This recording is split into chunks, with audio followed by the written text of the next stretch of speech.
Hello and welcome back to your OnlyAccies preview for this weekend's game against Raith Rovers. We will be talking about the January transfer window and how that ended because we've got plenty to say about that. But let's start with our last game against Ayr. We were all very confident going into it, and on the back of the first half performance, it looked as if we were all going to be right. However, as we know with Accies, things change quickly and it ended up being a draw. So, Brandon, let's come to you first. Daddy Brandon, first of all, congratulations. Thank you. It's great. We're all very happy for you. But first half performance, very, very good. But as we said at halftime, me and you, when we met up, we knew where this was going to go, given what happened last time we played here. So, same again. Aye, exactly what I was about to say there. Obviously, when I spoke to you at halftime, I couldn't speak more highly of how we performed the first half. I think it's one of the best we've probably performed in a long time. But at the end of the day, we've only scored one goal, which has been our biggest issue. Is we're being better than teams. We're not finishing them off. We're creating these chances, but we're just not capitalising on them. It's just extremely frustrating. It's a game that we've said on paper, player to player, before the transfer window ended, we've got a probably better player in each position than Ayr. They're a team that are below us that we should be trying to create a gap from. We were at home, but it's ultimately 2 points dropped, which could have been 3 points dropped because we just didn't finish them off. We're in cruise control, but ultimately poor finishing and just not capitalising on the majority of possession and being the better teams being our biggest flaw once again. Yeah, and David, what Brandon said, I think spot on, and we would agree with that as well, as the amount of chances that came in that first half that we couldn't do. I mean, most notably, obviously, is the penalty that crashed off the bar. But even before that, there's one or two balls across the box that should have been tapped, and there's one or two headers that should have done better with as well. So ultimately, it comes down to us not being able to finish. Aye, no, I mean, I agree with everything that you said. I was starting to get really frustrated shortly after the penalty miss, obviously, for obvious reasons. Because I knew that if I was there with the missus and I said to her, if we don't score a second before half time, we're dropping points here, because it's the same old story. I mean, there's got to be a point now where we've got to start questioning the manager and the setup, because like Brandon said, we absolutely bossed that first half. We were brilliant at times. They did not lay a glove on us. They were incredibly poor, especially in the first half. But we get no more out of it than they do. So what does that tell you? Clearly something's not right behind the scenes, or the way we're setting up, or it's just, I mean, even that report that we'll probably talk about that came out during the week about Taylor saying that he's going to address it and add a ruthless streak. I mean, with the players we've got, why the fuck we no doing that just now? I mean, it's getting really predictable, and we're just not a good team. It's got to come down to that. We've got great players, we've proven that, but once it got to half time, I knew we weren't going to score a second and we were going to drop points inevitably. Yeah, I think I agree with what you're saying. Part of it does come down to man management. I mean, not to lay it all off on Ronnie Hughes again, but obviously the missed penalty, that was the sub that should have came much earlier than it did. I think he gets subbed off in the 85th minute or something. That should have happened long before that. You could see what was going on there. I do think part of it is down to quality of player as well, let's be honest, because transitions quite nicely into the transfer window we're talking about.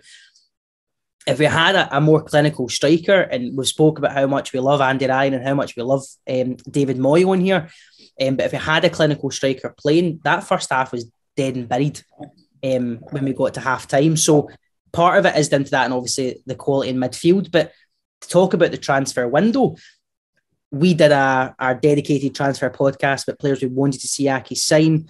I think there was 2 weeks left, a week and a half left of the window when we did that. So there was still plenty of scope for it. And nothing happened. Not a single thing happened. And as I said on Twitter, to reiterate what I said on Twitter, I think the players we brought in are good quality players. I think Daniel O'Reilly is done very, very well. I'm looking forward to seeing Steve Lawson, Kai Kennedy, Ellis Brown's still very young, but I think they're good players to bring in. The frustrating thing is they're not in the positions that we needed them to be in. That's what's annoying.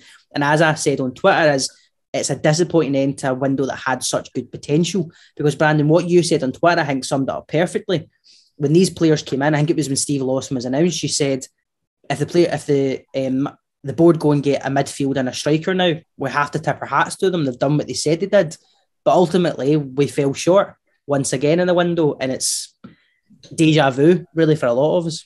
We get fed stuff in the media, and it's not as if it's just like individual fans or if it's certain people's getting fed it. It's in the media. They're coming out and saying they're going to do this. They're coming out and saying they recognise that this is where we need to strengthen. Taylor's coming out and saying, "Oh, I'm thinking about the summer and next January. It's a transitional period. I'm always looking to the future. I'm looking to build on something. I'm looking to be prepared, and I'm looking to. It's a process, and it just makes zero sense to me that if that's the case, you've signed O'Reilly. Fair enough. He was already in before January started. Before they came out and said they were going to spend. Ellis Brown." Nobody knows much about him. He's 18-year-old. He's never had a first-team appearance. It's not exactly going to have to spend on him. And then a 6-month loan for a position we don't need, ultimately, which is going to have a positive effect. So you can't really complain that much about him. But once again, it's a 6-month loan, so it completely contradicts everything which Taylor said and the board, because they're not spending a penny. And then Lawson, I'm happy with that one, because it's a position we really need. But once again, a 6-month deal to the end of the season, which I kind of get, but it's completely contradicting everything they're saying, because they're saying it's a process, we're looking to build something. The most frustrating part about it all is they talk about this process, how they're looking to build. I think everybody in their dug knew Kieran McInroy was someone, we spoke about him in much length on the podcast, saying how it would make sense. It would be the ideal signing. It's someone that if you sign him, you'll get him in a pre-contract, and now it'll bring in someone that can be in that midfield position that we clearly need. Plus, it's someone for the future that can then it'll just go for strength into next season as well. And it means that we're sort of prepared when we're never usually prepared for the next season. And you see him going to Ayr on loan, the team that took our apparent transfer, I don't know, transfer guru, whatever you call him, head scout, and they take him. But that was the thing that really pissed me off. And once again, the sort of chairman's came out and he's saying to everybody, yes, a striker's imperative.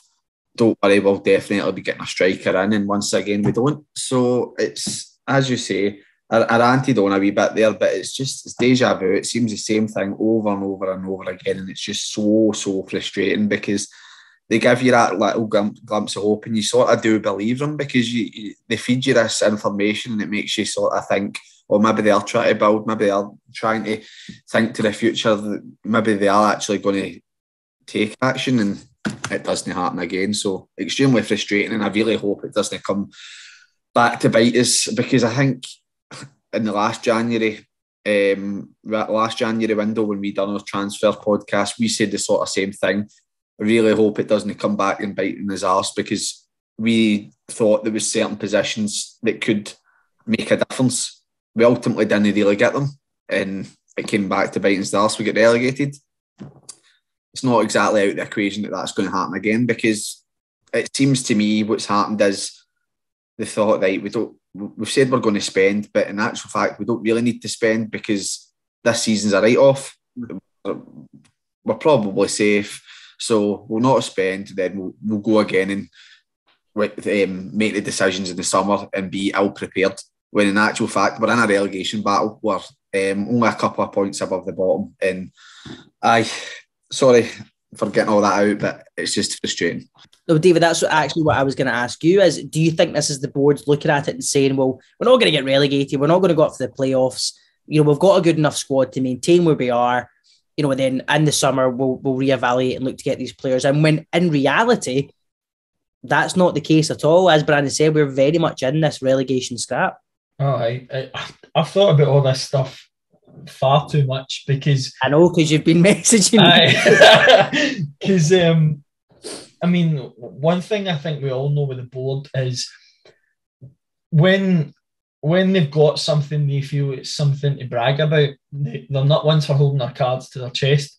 So way before the window opened, we're going to get our business done early. We're going to get the business done early. Clearly, they had these 2 deals already tied up.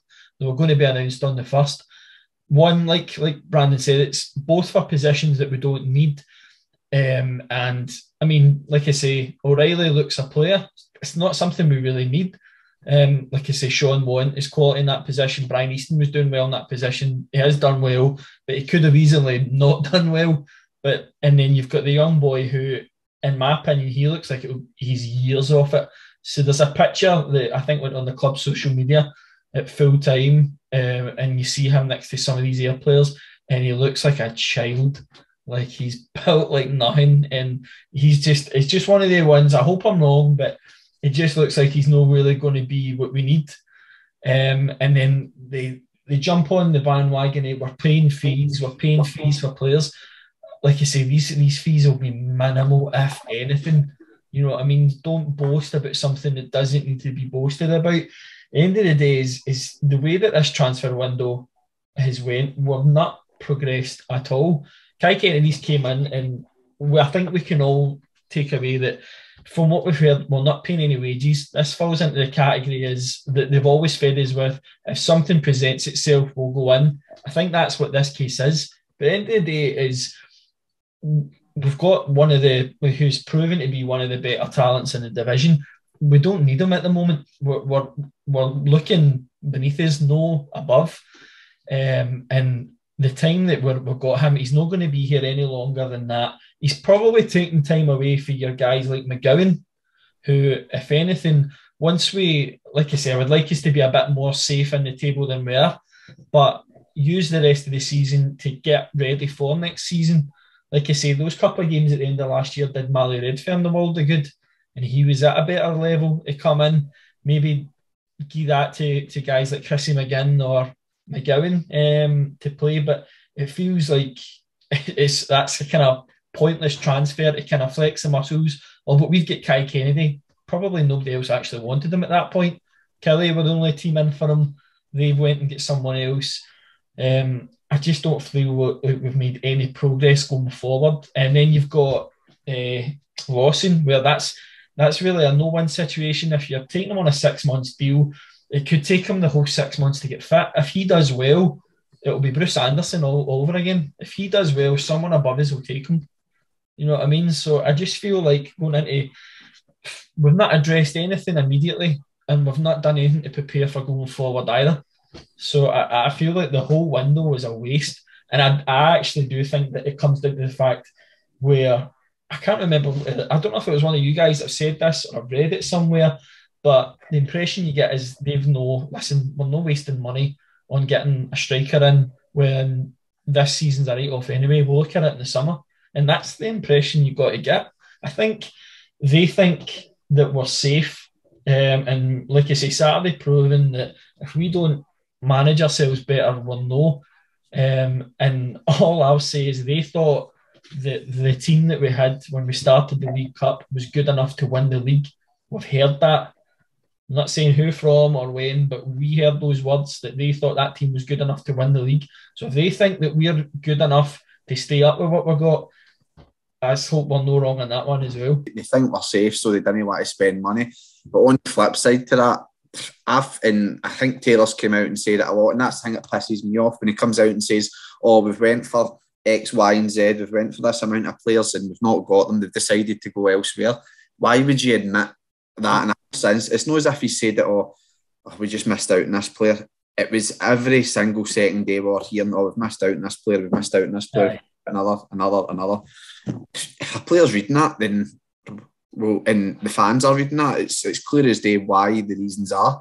And as I heard something the other day that apparently we had 9 players that we tried to go for, and all 9 rejected us, which all falls down to money ultimately. If you're saying you're going to go out and spend money, clear as day to me that they clearly haven't, because they've no spent a penny, if we're being honest.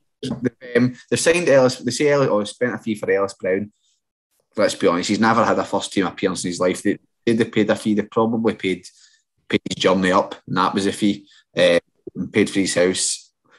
O'Reilly out of contract, free deal. Kai Kennedy loan, not paying a penny, and Steve Lawson 6-month deal. Will hardly be breaking the bank with that. So we've not exactly went out and spent money, which they say they were going to do, which ultimately could have a massive effect on us. And ultimately, we were told by them, they play the position, they kept saying, oh, we know we need a striker, we're going to get a striker. This is about the 6th window in a row that they've said that. Why would that, if you've came out and said, I'm going to go into the pocket, I'm going to spend money, and you're trying to rebuild this relationship with the fans and whatnot, and trying to prove that you're actually got the right intentions, why would you go through with that and go and spend money on a striker? Get a striker in and thingy everybody. But no, the fans just feel, as far as I can see via Twitter and social media, the fans, the patience is just wearing and tearing to just be non-existent, because they're sick of the same lies just happening on a every 6 monthly basis, and it just seems to be happening constantly. I thought when it came to ourselves, Inverness, Partick Thistle, maybe Raith, we were in that kettle of fish. We should be. Well, the fact of the matter is we're actually down with Queen of the South, Morton and Ayr. They're probably more like a more glamorous prospect to sign for than ourselves. Yeah, that's what really frustrated me a lot as well, was, as Ben touched on earlier, is even the Kerr McInroy, for an example. We knew we were in for him in the summer. Apparently it was signed up. It comes available again in January. And we don't know if we were in for him, but I would like to think we were. But he's still chosen relegation rivals Ayr over us. You know, and as you said, you're looking at other teams around us that have all strengthened. They've all brought in players that make their first team better. Mm-hmm. I think from looking at this window, I think we're not in that conversation at all, if I'm being honest. Like, would the squad be any weaker with Daniel O'Reilly not in it, for example? I don't think so. Steve Lawson comes in because he's the only recognised right back at the club. So he comes straight in, and Kai Kennedy had a good game. But as you said, for 6 months, realistically, past that 6 months, he does nothing for the club. So everyone around us is strengthened except us. And we're sitting in the same situation that we were at the start of the season. We were sitting going, right, well, we need a striker, right? Well, we need a midfielder. This isn't good enough. And then we find ourselves at the end of the January window saying the exact same things all over again. The teams that do well, like Ross County, Livy, Dundee, they always go for the best players of that season on a pre-contract. Plan ahead, have key players lined up. It gets the fans excited for the next season. It probably sells more season tickets. It makes complete sense. Now, like I say, I understand. I don't agree that we don't do it, but I always understood why we didn't, because we didn't know what division we were going to be in. That's why we're not doing it again this season. This is my point. I understand there's a big difference between an SPL and Championship budget, but why aren't we doing it this season? Like I say, is we're going to be at least Championship. Is it just, it starts to get to you now because you feel they just don't give a fuck. Like, they don't want to spend money. They're not going to go out. That's something that came to mind, and it's one of the things you don't want to be right on it, but the evidence is all there. To go back on the point you touched on in the sort of category in the bracket of which teams were in comparison to, like sort of financially and whatnot, when I just think that's complete and utter nonsense for at this moment in time, because we've just been in the top tier for 7 years solid. We've had parachute payments with good payment. 7 years of prize money. Revenue from TV money. We've had European money for UEFA. We've had all this money, which is night and day compared to what majority of the Championship clubs have had. And as well as the lowest expenses. And lowest expenses. And once again, we don't even dip into our pocket at all. Mm-hmm. I understand they need to keep the finances in a very, a tight sort of scale because we've not got the biggest support and whatnot. But at the end of the day, all that money coming in, surely it's of a higher rate than what we're going out and offering these players, because we shouldn't be losing out on all these players, especially now we're in the Championship. It was understandable, sort of maybe penny pinching in the top tier, but now doing it in the Championship when you've not been in the division for 7 years, and that's not the standard you've been at. It's just crazy. And once again, we're now seeing ourselves in the position where it's like we're in the Premiership again, but now a level down the way, because we're at the standard we were at in the Premiership, but now it's in a division lower. So it's extremely frustrating, and we've not brought in the positions that we wanted. We've not prepared going into next season, and it just seems like everything we've fed, both from the board and Taylor, has been absolute nonsense, if I'm being honest, and that's the be-all and end-all of that window. Well, to tie up this January transfer, I was kind of hoping to end it on, but we've still got free agents and loans available to the end of February. But then Stuart Taylor comes out in the press and says he doesn't think we're going to even look at that market. And by the looks of it, this squad we have now is our squad to the end of the season. This is how it's going to go, which is even more frustrating hearing from your man. Now, I posed the question to him after the air game about players coming in, and then he said no. And as I said on Twitter, perhaps naively, I thought he was kind of leading us along a wee bit and saying, nah, I don't expect anything. Then they were going to bring somebody out and we would all go away, hey, look at that.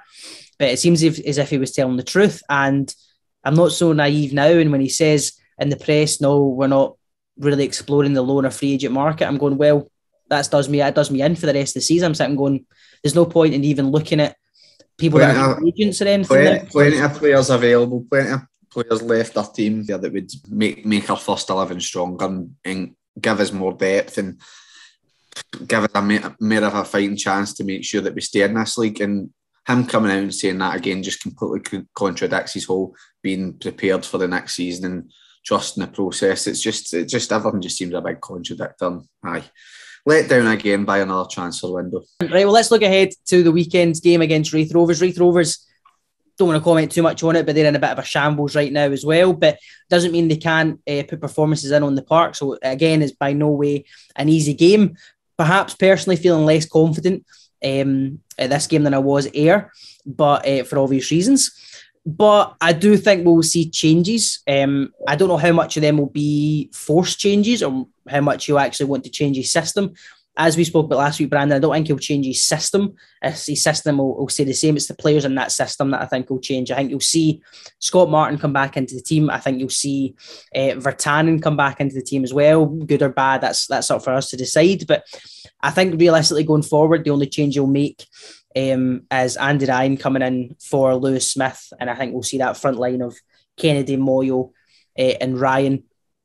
Midfield will be, I think, Mimno, Virtanen and Martin, and the back line will remain the same. So I don't think any of them will be forced changes through injury or suspension or whatever. I think it will just be him trying to freshen up a wee bit. But frustratingly, it could have been so much fresher if we brought players in the January window. But that's what you get with that. David, how do you think we will set up? Do you see any big changes getting thrown into the team? So this is what we see every week is, do we see and will there be? Yeah. There needs to be big changes. I don't like to, for as long as I've done the podcast, I don't like to go in on certain players, but ability-wise, like I say, we've got what we've got, but when it came to Ronan Hughes on Saturday, that was the first time that I was properly disgusted with a player's effort. That was the big thing that really, he looked like he didn't give a fuck on Saturday. There was the simple passes going everywhere. That's just basic concentration. If you care about what you're doing, you concentrate. If you're not, you're not concentrating. That's the way I see it. The penalty, like I say, you can't really like. Can we just touch on the penalty quickly? You can, mate, when you've missed fucking about 7, so you can't really go into somebody when. I think guys say you can't really judge that much, but you can when you get if not more the same amount of penalties as Rangers get, then you should be scoring them. And I would love to see our conversion rate, because as far as I'm aware, we've missed probably more than we've scored. Why is he taking the penalty? I know the answer to that because we were told this kind of at the start of the season that in training it's just simply he is the best.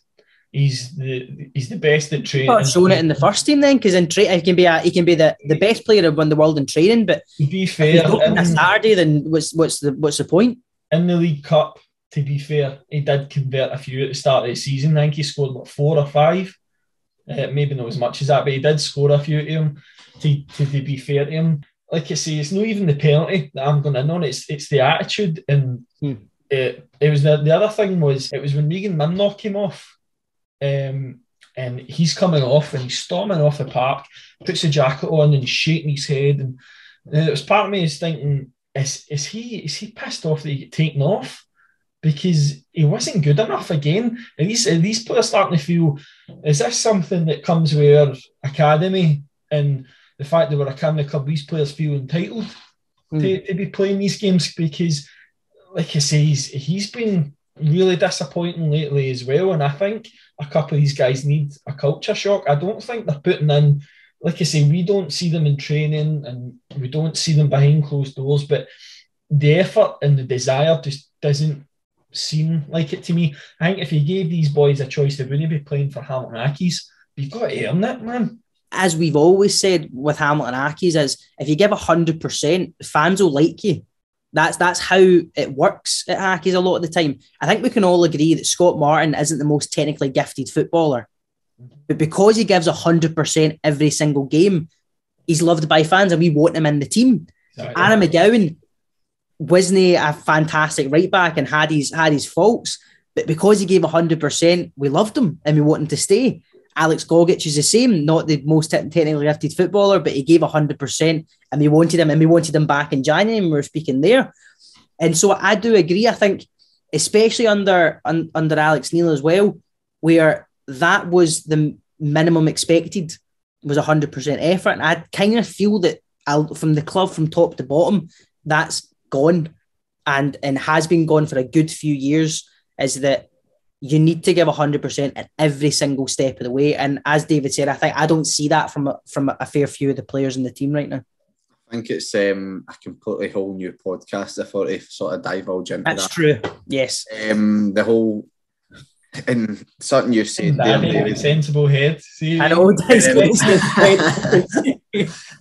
but the whole entitled comment, it opens up a whole new podcast by saying that, because it makes so much sense in the fact that it's quite relatable at the moment, because Frankie McAvoy's just took the academy director role, and it does seem that we have painted ourselves as this sort of academy club that gives all the young players a chance, and if you're of a certain level you'll get your chance. But it just seems now that if you're in the academy you'll get a chance, whereas in the past we had this great academy, but we had it wasn't just a great academy. You'd only filter through that academy if you were of a certain level, which I don't know too much about the academy and what the standard of all our players are in it, so it's not something you can really comment on. But when you do see some of the attitudes in the first team, it does seem awfully entitled, and as if it's not through effort, and it's but that's a whole new kettle of fish. Yeah. Listen, Brandon, you're absolutely. Let's get back to the game. Brandon, do you see any change? What changes would you like to see in the team from what we saw against there? I mean, as David says at the start, it's if we think there should be changes and what will be the changes. I think I only see making one change, and I think it's Martin for Mimno. Is what I think, if I'm being honest with you. I think Taylor's came out in that press conference that you were at, Ben. He's gave Hughes a glowing report, which, when you saw sort of the backlash of the fans, usually when that sort of thing happens, they don't take them out, they keep them in, and I don't know if that's to sort of try and prove the fans wrong and sort of prove the point which Taylor says. So I don't see them taking Hughes out. I don't see them changing the defence up at all. Because I don't think there is much changes that you can make in the defence, if we're being honest. Going with the system that we go with, that is. And then up front, although Lewis Smith hasn't particularly sort of lit it up as what we would have hoped this season. And the past few games, he hasn't been good. I just don't see him getting dropped, although I do think Ryan should come in and maybe bring Smith on to try and be effective as a sub, and hopefully that'll kick his confidence on. But no, the only change I think that he will make will be just simply a mim for Martin. If Martin's fit and he's not been re-injured again, which I wouldn't be surprised with as well. Well, let's get these score predictions done then and try and get more points to the board. We were all very, very wrong last week, all very confident in Iraqi's win. I'm the complete opposite this week. I think it'll be a Raith win. I know they drew 3 each. Again, we don't even really spoke about Raith, but they drew 3 each, done it against Queen of the South. It is in the middle of all this controversy, but at the end of the day, the results are happening still on the pitch, and they drew 3 each, so they're not in great form anyway.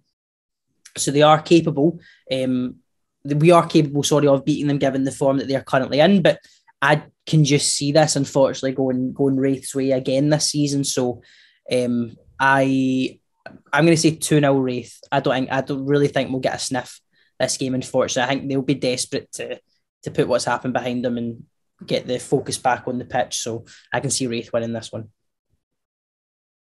I agree. First of all, I think Raith will be glad that we've not spoke about them.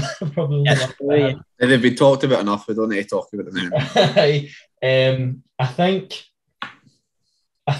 when it comes to the kind of week that they've had, the only thing that can make it better is a win and a good performance.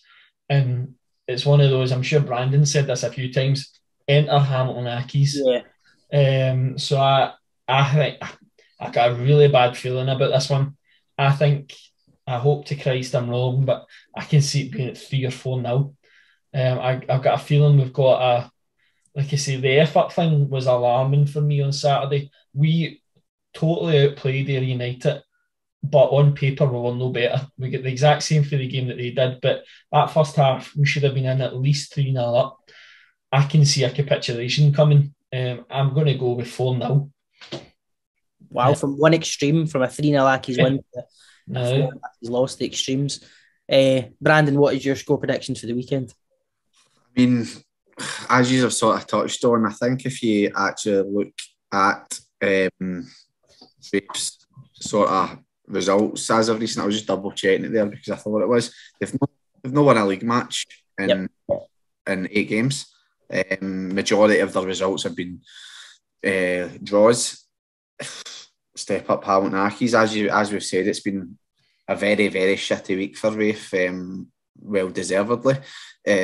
But and then on the park as well, to take away everything that was off the park, on the park against Queen of the South, I watched the highlights and I read the sort of majority of things through the Twitter for Queen of the South and Raith. And ultimately, because of how poor Queen of the South actually are, that's how Raith Rovers have managed to get like a draw, and we've saw how bad Queen of the South have been, and they've scored 3 goals against them. But ultimately, because how poor they are, Raith have still managed to get a draw out of them. As you say, the only way to sort of try and forget about the things off the park is for them to sort of try and get results, which ultimately, if they do get results, that doesn't forget what's happening off the park. But I kind of agree with you. I feel if there's any moment you want to play Raith Rovers, it's now.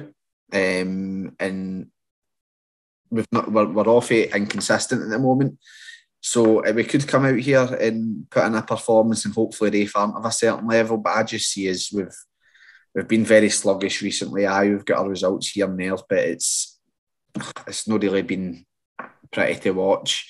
And if Raith do have any sort of fight and desire, then they'll win this game. But I'm going to go with 1-0 Raith. I do hope that our inconsistency does show and we come out and we get a win. We actually start firing in all cylinders and sort of take our chances. But I just feel like Raith will come out and they'll be slightly better than us because we won't show up to the races. So I am going to go with 1-0 Raith. All right, well, you've heard our score predictions. As always, you can comment yours down below on the tweet when we put it up on Match Day to get involved in the league table. As always, thank you very much for watching, and we'll see you after the game.